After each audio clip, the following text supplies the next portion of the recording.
Hello guys, आप लोग कैसे हैं। आज मैं आपको ode to a nightingale poem पढ़ाऊंगी। वीडियो स्टार्ट करने से पहले मैं रिक्वेस्ट करना चाहती हूँ कि अगर आप लोग हमारे चैनल पर नए हैं तो हमारे चैनल को subscribe, like, share and comment ज़रूर करिए। चलिए पढ़ते हैं poem ode to nightingale by John Keats. This is very beautiful poem and this poem is included in UPHESC Higher Education Assistant Professor in English। तो चलिए पढ़ते हैं ओड टू नाइटिंगेल। इसमें जॉन कीट्स ने नाइटिंगेल पर यह poem लिखी है। ठीक है, मैं वीडियो स्टार्ट करने से पहले बताना चाहती हूँ कि जॉन कीट्स 21 से 22 साल में ही उनको पूरे जीवन का पता चल जाता है। इट्स मीन्स कि टीबी उन्हें हो जाती है और वो 25 साल में की उम्र में उनकी डेथ हो जाती है। उनके फादर की भी डेथ हो चुकी है, उनकी मदर की भी डेथ हो जाती है। उनका जीवन बहुत ही दुख से बीता हुआ है और 1818 में उनके ब्रदर की भी ट्यूबरक्लोसिस टीबी से मृत्यु हो जाती है और उनकी सेवा करते इनकी भी मृत्यु हो जाती है। जब इनको टीबी हो जाती है तो उनकी जो गर्लफ्रेंड है वो भी उन्हें छोड़ के चली जाती है। तो बहुत ही ये दुखी हैं। जिस समय बहुत दुखी थे तो ये गार्डन में बैठे थे तो उन्हें अ नाइटिंगेल का सॉन्ग सुनाई पड़ा। नाइटिंगेल दिखी तो उसको सुनकर उन्हें बहुत अच्छा लगा और उन्होंने ये पोएम एक ही दिन में लिख डाली। चलिए पढ़ते हैं। My heart aches and a drowsy numbness pain. मेरे दिल में बहुत दर्द है और उस दर्द, कैसा दर्द मतलब दुनिया का या खुद का, और उस दर्द से क्या लग रहा है, अ ड्राउजी नम्बनेस पेन, ऐसा लग रहा है मेरा शरीर सुस्त और सुन्न हो गया है दर्द की वजह से, जैसे लकवा मार गया, उसमें कोई भी गति नहीं है। माई सेंस एज दो of hemlock I had drunk. और मेरे जो सेंस हैं वो सब मर गए हैं, ऐसा लगता है कि मैंने हेमलॉक एक वाइन है, कोई वाइन है, जहर होता है एक, तो उसका प्याला पी लिया है, इसलिए मेरे सेंस क्या हो गए, काम नहीं कर रहे हैं। या और इम्पटीट सम डल ओपिएट टू द ड्रेन, या मैंने क्या किया है, ओपिएट अफीम का कोई नशा है, ठीक है, उसे खाली कर दिया है। इम्पटीट मीन्स खाली कर दिया है और उसे कहाँ प्रवाहित कर दिया, ड्रेन्स मीन्स नालियाँ होती हैं, बट अपनी नसों में उस नशे को हमने क्या किया है, फैला दिया है, जिससे कि मेरे सेंस काम नहीं कर रहे हैं। अच्छा, ये नशा क्या है, ये दुख का नशा है।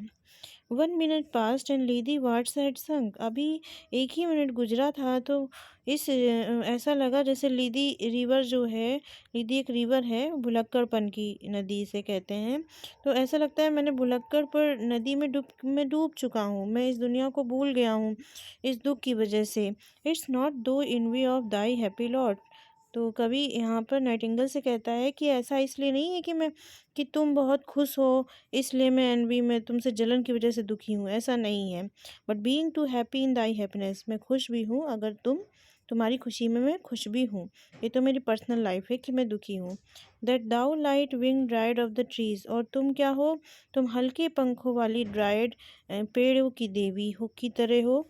ठीक है, पेड़ों की देवी हो हल्के पंख वाली। इन सब मेलोडियस प्लॉट, ऐसा लगता है कि खुद कोई तुम मधुर देश से आई हुई हो, जहाँ ऐसे देश से आई हुई हो इसीलिए मधुर बोल रही हो, जहाँ पर of beach and green and सैडोज number less, जहाँ पर बीच एंड ग्रीन कलर के पेड़ हैं, जिन नंबर लेस असंख्य संख्या में वहाँ उसकी छाया है, मतलब बहुत सारे पेड़ हैं जिन्हें गिनती नहीं की जा सकती है, तुम वहाँ से आई हो। And singest of summer in full throat ease, तुम क्या हो, गर्मी की सबसे अच्छी सिंगर हो। और क्या करती हो, पूरा मतलब आपने देखा होगा ना, बुलबुल जब बोलती है तो पूरा गला फाड़ देती है, यानी कि तुम पूरी शक्ति लगाती हो, फुल थ्रोटेड, बहुत तेज़ी से अपना गला फैलाती हो और आसानी से, इज मतलब आसानी से गीत को, मधुर गीत को गाती हो। कहने का मतलब ये है इनका कि मतलब कि लोग अपने दुख सुख को अच्छे से एक्सप्रेस नहीं कर पाते हैं, तो मैं नाइटिंगेल जैसे बहुत ही आसानी से फुल थ्रोटेड करती है, उसी तरह से हमें अपने सुख को भी व्यक्त करना चाहिए। चलिए सेकंड स्टैंडर्ड पढ़ते हैं हम लोग। कि O for a draught of vintage that had been cooled a long age in the deep delved earth. O, ऐसा लगता है कि ये जो विंटेज जो वाइन है, दुख की जो विंटेज वाइन है, उसका मैंने ड्रॉट मीन्स एक घूंट पी लिया है। और वो वाइन कैसे बनाई गई थी, दैट हैड बीन कूल्ड, जिसे मतलब क्या किया था, कूल्ड अ लॉन्ग एज, ठीक है। डीप डेल्व में तल्लीन, पृथ्वी की बहुत ही गहराई में जहाँ कूल ठंडी मिट्टी है, बहुत लॉन्ग एज तक उसे दबा के रखा गया। तो ये बहुत ही ज़्यादा नशा कर रही है, यानी कि ये जो दुख रूपी जो दुख है, दुख रूपी जो वाइन है वो बहुत सालों का है, दुख अभी का नहीं है, जिससे बहुत ज़्यादा उसे पेन हो रहा है। और वो कैसी आपकी वाइन है, टेस्टिंग ऑफ फ्लोरा। जब उसको उसने पिया, दुख की वाइन को पिया, तो ऐसा लगता है फूलों की देवी ने रस बनाया है। और वो रस कहाँ से आया, इन द कंट्री ग्रीन, मतलब कि कंट्री ग्रीन मतलब पहाड़ियों से जहाँ ग्रीनरी है वहाँ से वो आया है। और उस दुख रूपी नशे को पीने के बाद में वो क्या कर रहा है, डांस कर रहा है, जैसे कोई नशेड़ी आदमी जो है डांस करता है, ठीक है, वैसे ही वो डांस कर रहा है। सॉरी, ये टेक्स्ट थोड़ा सा सही नहीं था, फिर से देख लेते हैं कि O for a draught of a vintage, ऐसा लग रहा है कि विंटेज वाइन जो है उसने ड्रिंक को, वाइन जो है उसके एक घूंट पी लिया है विंटेज वाइन का। And that had been cooled a long age in the deep delved earth, और उस दुख रूपी वाइन को कहाँ रखा गया है, लॉन्ग एज, बहुत लंबे समय तक पृथ्वी के गहराई में जगह पर ठंडी जगह पर क्या हुआ था, डीप डेल्व, तल्लीन जिसको कहते हैं, उसमें दबा के रखा गया था, जिससे बहुत अधिक वो नशा कर रही है, यानी कि उसका दुख बहुत ज़्यादा है, इसलिए वो नशा ज़्यादा है। उसको पीने के बाद में उसको कैसा टेस्ट लगता है, जैसे फूलों की देवी का रस बनाया गया हो, या वो द कंट्री किंग, या मतलब हरे भरे मैदान से वो जो वाइन है वो आई हो। तो जैसे कि नशेड़ी नहीं होते हैं कि नशा करने के बाद डांस करने लगते हैं शराबी, तो वो दुख का नशा ये वाइन के रूप में करने के बाद वो डांस कर रहा है। कभी कभी प्रोवेनिकल फ्रांस का एक देश है, ठीक है, वहाँ के सॉन्ग पे डांस करने लगता है, और उसे क्या लगता है, सन बर्थ मर्थ, और हर जगह उसे क्या होती है, सन बर्थ मतलब एवरीवेयर उसे मर्थ में खुशी ही दिखाई पड़ रही है। जैसे शराबी नहीं, जहाँ देखो डांस करने लगते हैं, कभी खुश हो जाते हैं, उसी तरह से। तो उसको ऐसा लग रहा है, O for a beaker full of the warm south, ऐसा लगता है कि मैंने इस वार्म इज स्ट्रॉन्ग, साउथ की स्ट्रॉन्ग जो है शराब का बीकर में शराब का प्याला पूरा पी लिया है, इसलिए मैं ज़्यादा नशे में हूँ। और नशे के फुल ऑफ द ट्रू, मतलब ये जो नशा है, ये जो शराब है प्योर है, full of the true means pure है, ऐसी वैसी नहीं है कि देश मतलब जो है मिलावटी हो, यानी दुख उसका कैसा है, प्योर है। एंड द ब्लसफुल हिपोक्रीन, और उस वाइन को पीने के बाद उसे ब्लसफुल मीन्स कलरफुल, हिपोक्रीन फाउंटेन भी दिख रहा है, ठीक है। नशे के बाद उसको देखिए, आपको लगता होगा नहीं कि नशे की जो होते हैं कहीं भी कुछ भी इमेजिन करके बोलने लगते हैं कि अरे ये तो अस्पताल है, ठीक है, उसी तरह से उसे क्या दिख रहा है, एक ब्लसफुल कलरफुल हिपोक्रीन फाउंटेन दिख रहा है उस दुख रूपी वाइन को पीने के बाद में। And with beaded bubbles winking at the brim,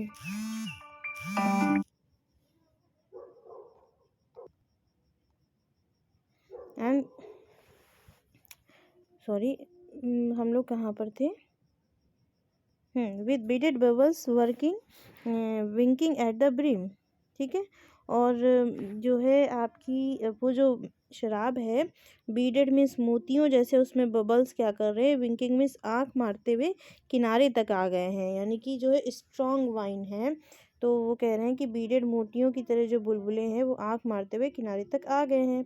and purple stand mouth, और उसको पीने के बाद में उसके मुख पे पर्पल कलर का, स्ट्रॉन्ग वाइन है ना, तो उसके स्टेन्ड में दाग लग गया, यानी कि जो प्योर वाइन होती है तो चिप उसके माउथ में यानी कि लिप्स पर दाग सा लग गया है, इसका मतलब ये जो पेन है या जो पेन रूपी वाइन है बहुत ही प्योर है।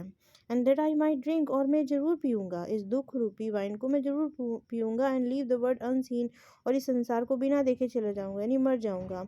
And with the fade away into the forest dim, और विद दी मतलब नाइटिंगल तुम्हारे साथ, फेड अवे मैं चला जाऊँगा, इनटू द फॉरेस्ट डिम उस जंगल में जो अभी डिम है, क्योंकि मैं वहाँ कभी गया नहीं हूँ जहाँ तुम रहती हो, तो मैं उस फॉरेस्ट डिम में तुम्हारे साथ चला जाऊँगा, ठीक है। यहाँ पे इमेजिन कर रहे हैं, एंड ये आपके जॉन कीट्स की एक ऐसी दुनिया है जहाँ से नाइटिंगल आती है, तो ये संसार को छोड़ करके वहीं चले जाएंगे, ठीक है। तो कहते हैं fade far away dissolve quite forget, और मैं तुम्हारे साथ फेट फॉर अवे तुम्हारे साथ चला जाऊंगा, डिज़ॉल्व जो इस संसार से अलग है, तुम्हारा देश इस संसार से अलग है। एंड क्वाइट फॉरगेट, और सब कुछ भूल जाऊंगा, सारा दुख भूल जाऊंगा। What the among the leaves has never known, ठीक है। व्हाट दाउ, और तुम ऐसे देश से आती हो, लीव्स मीन्स ट्रीज यानी कि फॉरेस्ट, ऐसी जहाँ की पत्तियाँ, जहाँ के पेड़ों को कोई नहीं जानता है, मैं भी वहीं चला जाऊँगा। क्यों? क्योंकि इस संसार में द वेरीनेस, थकान बहुत है लोगों में, फीवर, बीमारियाँ हैं, अनफ्रेड में चिड़चिड़ापन है। And here when men sit hear and each other groan, यहाँ जब भी व्यक्ति बैठता है तो एक दूसरे की कराहों को सुनता है, कहीं शांति ही नहीं है, ठीक है। ग्रोन मीन्स कहार मतलब कराहो को सुनता है। And where palsy shakes a few sad last grey hairs, और यहाँ पर क्या होता है, लोगों को लकवा मार जाता है। फ्यू मीन्स कुछ लोगों को लकवा मार जाता है, कुछ लोग सैड बहुत रहते हैं। एंड लास्ट ग्रे हेयर, और उस सैडनेस में बूढ़े हो जाते हैं।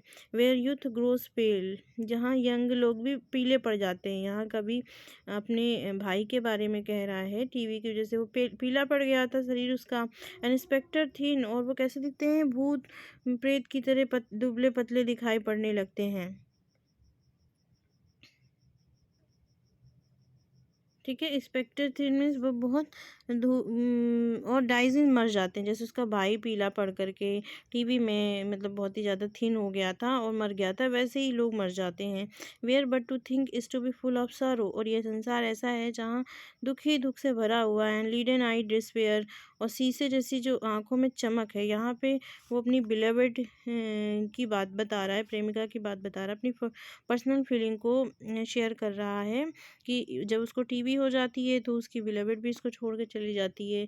तो वो कह रहा है कि लीडन आई, और शीशे जैसी जो आंखें हैं, यानी कि जो मतलब बहुत ही सुंदर व्यक्ति है वो भी निराशा ही देता है। क्यों? And where beauty can not keep her lustrous eyes, क्योंकि जो सुंदरता थी, जो उसकी बिलेवेड थी, वो अपने आंखों में वो प्यार, लस्टर्स मीन्स वो प्यार नहीं रख पाई। जब उसे पता चला कि उसको टीवी हो गई है तो उसने उसको छोड़ दिया, ब्रेकअप कर लिया जॉन किड से। और new pine at them beyond tomorrow, और मतलब यहाँ पर मतलब आजकल का जो नया प्रेम है वो ऐसा नहीं है कि देवदार, पाइन मीन्स देवदार के पेड़ की तरह हो, एंड बियॉन्ड टुमारो, और कल तक बना रहे। मतलब यहाँ पर लोग स्वार्थी हैं, जो आजकल का नया प्रेम है। तो बहुत दुखी है किड्स। तो नेक्स्ट स्टैंजा में कभी कहता है, away away for I will fly to thee, मैं तो अवे अवे संसार से बहुत दूर चला जाऊंगा। For I will fly to thee, और मैं तुम्हारे साथ उड़ूंगा। Nightingale not charioted by Bacchus and his pards, ठीक है। वो कह रहा है कि मैं जो बेकस शराब के देवता हैं उनके रथ पर सवार होकर नहीं उड़ूंगा, यानी मैं दुखी नहीं होऊंगा। एंड हिज पार्ट्स, जो बेकस हैं उनके जो पार्ट्स में जो साथी हैं उनके साथ भी नहीं उड़ूंगा। कहने का मतलब है वो दुखी होकर नहीं उड़ेगा, नशे के साथ में नहीं उड़ेंगे वो, ठीक है। बेकस देवता के रथ में सवार होकर के, बेकस मतलब देवता हैं, शराब के देवता हैं, उनके साथ वो नहीं उड़ेंगे। और उन शराब के देवता के पार्ट्स में दोस्तों के साथ नहीं उड़ेंगे, यानी कि वो दुख के साथ नहीं उड़ेंगे। इसके साथ नाइटिंगल के साथ में, but on the viewless wings of poesy, लेकिन मैं तुम्हारे साथ कैसे उड़ूंगा, इस पोएजी मतलब पोएम के जो वेवलेस हैं, ना दिखाई देने वाले पंख हैं, उनके साथ में तुम्हारे साथ उड़ूंगा। यानी कि इस ये जो कविता लिख रहे हैं जॉन किट्स, इसी में ही, इस कविता में ही वो शब्दों के माध्यम से नाइटिंगल के साथ उड़ रहे हैं, ठीक है। Though the dull brain perplex and retards, यद्यपि मेरा जो डल ब्रेन दिमाग है परप्लेक्स मीन्स भ्रम में है, रिटार्ड मीन्स बाधा पहुंचा रहा है कि तुम कैसे उड़ सकते हो। माइंड कह रहा है तुम कैसे उड़ सकते हो नाइटिंगल के साथ में, लेकिन दिल क्या कह रहा है कि भाई जहाँ ना पहुँचे वहाँ, जहाँ ना पहुँचे। तो वही है कि माइंड तो क्या कह रहा है, दो डल ब्रेन परप्लेक्स बहुत परेशान है, भ्रमित है, रिटार्ड मीन्स बाधा उत्पन्न कर रहा है कि तुम नहीं उड़ सकते हो उसके साथ। तो वो बट वो कविता के माध्यम से उड़ रहा है, तो कह रहा है ऑलरेडी विद दी, मैं तो तुम्हारे साथ ही हूँ, ये देखो मैं उड़ने लगा तुम्हारे साथ। इमेजिन कर रहा है जॉन किट्स की, देखो नाइटिंगल मैं तुम्हारे साथ उड़ने लगा, टेंडर इज़ द नाइट, और उड़ करके वो कहाँ जा रहा है, इमेजिनेशन में उस दुनिया में जा रहा है जहाँ से नाइटिंगल आई है, ठीक है।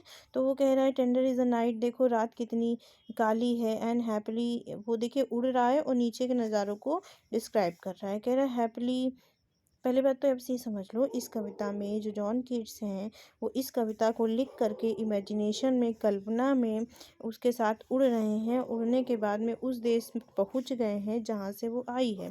तो वहाँ क्या क्या नज़ारा है वो उस इमेजिनेशन, कल्पना में सोच करके इसमें लिख करके हम लोगों को बता रहे हैं। देखिए क्या कह रहे हैं, ऑलरेडी विद दी, मैं तो तुम्हारे साथ देखो हो गया, मैं उड़ने लगा, टेंडर इज अ नाइट, रात बहुत काली है, and happily the queen moon is on her three, और शायद से जो रानी चांद है वो भी अपने सिंहासन पे आ चुकी है, यानी आसमान में वो निकल आया है। ठीक है, इमेजिनेशन है केवल। And clustered around by all स्टेरी face, और उस मून को, उस रानी चांद को जो स्टेरी स्टार वाली जो फेस फेरी हैं, परियां हैं, क्लस्टर्ड में, झुंड में, अराउंड चारों ओर घेर लिया है। But here there is no light, लेकिन मैं जब तुम्हारे साथ जहाँ जा रहा हूँ यहाँ तो लाइट ही नहीं है। हर जगह तो चांद और सितारों की लाइट है, but here there is no light, क्यों? क्योंकि उसे बहुत दुख है, और दुख की वजह से उसको वहाँ की सुंदरता नहीं दिख रही है। से what from heaven is with breezes blown, अब उसको इतना दुख है कि उसको केवल इसके सब, इससे वॉट, इसके अलावा उसे क्या सुनाई पड़ रहा है? ब्रीजेस, हवा के चलने की आवाज़, ब्लोन मीन्स हवा के चलने की आवाज़ सुनाई पड़ रही है। दो वेंडरस ग्लूम्स एंड विंडी मॉजिंग वेज, और वो हवा कहाँ से आ रही है उसको जो सुनाई, मतलब उस वो महसूस कर रहा है। वेंडरस मीन्स झाड़ी से, ग्लूम मीन्स उदासी की झाड़ी से, एंड वाइंडिंग मॉजी, और घुमावदार जो काई वाले रास्ते से वो हवा, और तब उससे उसके पास वो पहुंच रही है। ठीक है, वो ये कह रहा है, and I cannot see what flowers are at my feet. ठीक है, तो कवि यहाँ कहता है कि दुख की वजह से मैं देख नहीं पा रहा हूँ, I cannot see because of darkness, जो अंधेरा है, जो दुख का अंधेरा, उसकी वजह से वो देख नहीं पा रहा है। वो उड़ रहा है किसके साथ? नाइटिंगेल के साथ। तो कह रहा है the flowers are at my feet, मेरे पैरों के नीचे कौन से फूल आ रहे हैं, मुझे तो दिख नहीं रहा है, इतना अंधेरा है दुख का। Nor not what soft incense, और मुझे उनकी खुशबू भी नहीं मतलब महसूस हो रही है। हैंग्स अपॉन द बोज, जो कि मतलब कि फूल ब्रांचेस में, बोझ में लटके हुए, हैंग्स में लटके हुए हैं। बट इन द इम्बाम डार्कनेस, ठीक है, इम्बाम्ड डार्कनेस, इम्बाम में सुगंधित, लेकिन कहीं कहीं इस अंधेरे में उन फूलों की खुशबू आ रही है। एंड गेस ईच स्वीट, और मैं वो खुशबू से गेस कर सकता हूँ स्वीट की ये खुशबू किसकी है। Wherewith the seasonable months endows, जबकि सीजनेबल फूलों का मौसम मई का महीना आ गया है। इंडोज मीन्स मतलब वो प्रोड्यूस करता है, इंडोज मीन्स प्रोड्यूस करता है महीने, सीजनेबल मंथ, ये जो मई का महीना है वो कौन कौन से फूल प्रोड्यूस करता है, इंडोज करता है? द ग्रास, और फिर उसे घास की खुशबू आती है। द थिकेट, झाड़ी की खुशबू आती है। द फ्रूट ट्री वाइल्ड, और मतलब कि जो फल, जंगली फल हैं उनकी खुशबू आती है। वो वाइट हॉथर्न, सफ़ेद नागफनी भी उसको मतलब खुशबू आती है। एंड द पेस्टल इग्लेंटाइन, और देहाती जो इग्लेंटाइन फूल है, वेराइटी ऑफ एक रोज है, उसकी भी उसे खुशबू आती है। एंड फास्ट फेडिंग वायलेट्स भी हैं वहाँ पे, ऐसा लग रहा है। And covered up in leaves, ठीक है, और जो कि पत्तियों से ढके हुए हैं, जो फास्ट फेडिंग जल्दी मुरझाने वाले वायलेट हैं। एंड मिड में एल्डेस्ट चाइल्ड, और मई के महीने में सबसे बड़ा जो बच्चा होता है, उसके फूलों का जो बच्चा होता है, यानी first flower of the month महीने का जो पहला फूल कौन सा है? मस्क रोज, कस्तूरी जो रोज़ है वो भी देखो लगा हुआ है। And full of the dewy wine, वो पूरा जूस से भरा हुआ है, जिसमें the murmurous haunt of flies on summer evening, जिसमें गर्मियों के शाम में मर्मरस मतलब कि आपका भुनभुनाते हुए मक्खियों का झुंड उसका रस लेने आता है। ठीक है, अब कभी और आगे मतलब उड़ते उड़ते जा रहा है इस कविता में, इमेजिनेशन में नाइटिंगेल के साथ में, और दुख है तो वो क्या कह रहा है कि darkling I listen and for many a time, और वहाँ पर रात के अंधेरे में वो सुन रहा है। क्या सुन रहा है? मौत की आवाज़ को सुन रहा है, क्योंकि वो मरने वाला है। वहाँ पर भी उसका दुख गया नहीं। फॉर मैनी अ टाइम, और ये आवाज़ मैंने बहुत बार सुनी। I have been half in love with easeful death, और मैं क्या हूँ, मैं हाफ इन लव, आधा प्रेम में पड़ चुका हूँ ईजफुल डेथ के। यानी कि अब तो वो मुझे मृत्यु मिलेगी ही। Called him soft names in many a mused rhyme, और मैंने हिम यहाँ पर डेथ के लिए है कि मैंने डेथ को बहुत ही सॉफ्ट नेम से अपनी बहुत सारी मैनी म्यूज राइम कविताओं में उन्हें उल्लेखित किया, उन्हें मतलब एड्रेस किया है डेथ को। To take into the air my quiet breath, अब वहाँ वो कवि कहता है डेथ से कि आओ और मेरी सांस को हवा में मिला दो, यानी मुझे मार दो। Now more than ever seems it is to die, और इस समय मुझे इतना कष्ट है। नाउ मोर, ये बहुत अच्छा समय। यहाँ पे देखिए वो नाइटिंगेल के साथ उड़ रहा है, मतलब कहने का मतलब उसका ये है कि जैसे कोई व्यक्ति मरता है, अगर वो किसी अच्छे एटमॉस्फेयर में अपने प्रीतम के मतलब गोद में बाहों में मरता है तो उसे दर्द नहीं होता है। किसी की सामने मतलब पास में मरता है, यानी कि देखिए कोई हक कर लेता है, दर्द हो रहा है तो शांत हो जाता है ना, लगता है कि मतलब दर्द नहीं हो रहा है। तो उसी तरह से वो किसके साथ में, नाइटिंगेल के साथ में है, तो उसे दर्द नहीं होगा, मौत आएगी। तो वो कह रहा है कि now more than ever seems it rich to die, मुझे कभी भी मरना इतना पसंद नहीं, अच्छा नहीं लगा। रिच मीन्स अच्छा नहीं लगा, लेकिन अब मैं उसके साथ में हूँ, नाइटिंगेल के साथ, तो मुझे मौत अच्छी लग रही है। To cease upon the midnight with no pain, आओ और आधी रात में मुझे मार दो और मुझे दर्द भी नहीं होगा, क्योंकि मैं तो नाइटिंगेल के साथ में हूँ जो इतना मीठा मीठा गाती है।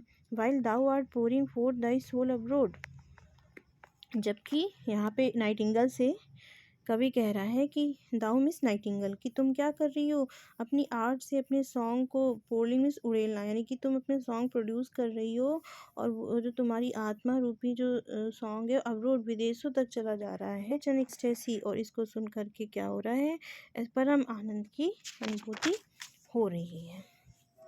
ठीक है, तो आगे कवि कहता है स्टिल वुडस्ट दाउ सिंग, और देखो अब भी तुम गा रही हो, and I have years in when. अब यहाँ पर इस स्टैंजा में कवि इमेजिन करता है कि वो मर गया है या मरने के बिल्कुल लास्ट उसमें है जिस मोशन में। तो वो कह रहा है कि देखो मैं मर गया हूँ, कविता में कह रहा है कि स्टिल वुडस्ट दाउ सिंग, तुम अभी भी गा रही हो I have years in when, जबकि मैं मर चुका हूँ, मेरे गाने व्यर्थ हैं, मैं डेड हो चुका हूँ, तो मैं तुम्हारे गाने को नहीं सुन पा रहा हूँ। To thy high requiem become a sod, और तुम्हारी जो तुम ऐसा लगता है कि तुम क्या कर रही है, रिक्विम मतलब शोक गीत गा रही हो, बिकम अ सॉर्ड, ठीक है, होमलैंड जैसे, यानी एलिजी शोक गीत गा रही हो मेरे मरने पे। एंड दा वाज नॉट बॉर्न बेट दा was not born for that, और लेकिन तुम्हारा जन्म मरने के लिए नहीं हुआ है। क्यों? क्योंकि नाइटिंगेल के बारे में जॉन केट्स ने इस पोएम में उसके बारे में लिखकर उसको अमर कर दिया है। तो अब जो भी व्यक्ति पढ़ता है तो नाइटिंगेल को याद करता है, तो वो तो कभी मरेगी नहीं, क्योंकि कविता में लिख दिया केट्स ने। तो इसीलिए कवि कह रहा है कि thou was not born for that, तुम मरने के लिए नहीं जन्म तुम्हारा हुआ है नाइटिंगेल, तुम इमॉर्टल बर्ड हो, अमर बर्ड हो। And no hungry generation tread thee down, और ये जो हंग्री जनरेशन है, लड़ाई झगड़ा, हंग्री क्यों कहा गया है, क्योंकि आजकल की जनरेशन में लड़ाई झगड़ा है, ईर्ष्या है। तो ये जो लड़ाई झगड़ा ईर्ष्या की भूखी जो पीढ़ी है, वो तुम्हें ट्रीट मीन्स दबा नहीं पाएगी, है ना, क्योंकि मैंने तो तुम्हें कविता में लिख के अमर कर दिया है। The voice I hear this passing night was heard, और मैंने एक आवाज़ सुनी है, जो अभी ये जो पासिंग नाइट गुजरी है, मतलब उसमें मैंने एक आवाज़ सुनी कि in ancient days by imperial, कैसी आवाज़ सुनी, नाइटिंगेल की आवाज़ सुनी है। तो ऐसी आवाज़ नाइटिंगेल की कौन सुनता था इन एंशियंट डेज, बहुत पुराने समय में, बाय इम्पीरियल क्लाउन, राजा और क्लाउन मिस विदूषक यानी जोकर भी इसी तरह की आवाज़ों को सुनते थे। कैसे, मतलब नाइटिंगेल के मधुर सॉन्ग को, perhaps the self same song, और शायद से सेल्फ सेम उसी तरह का सॉन्ग सुन करके, दैट फाउंड द पाथ, एक व्यक्ति ने अपना रास्ता पाया था।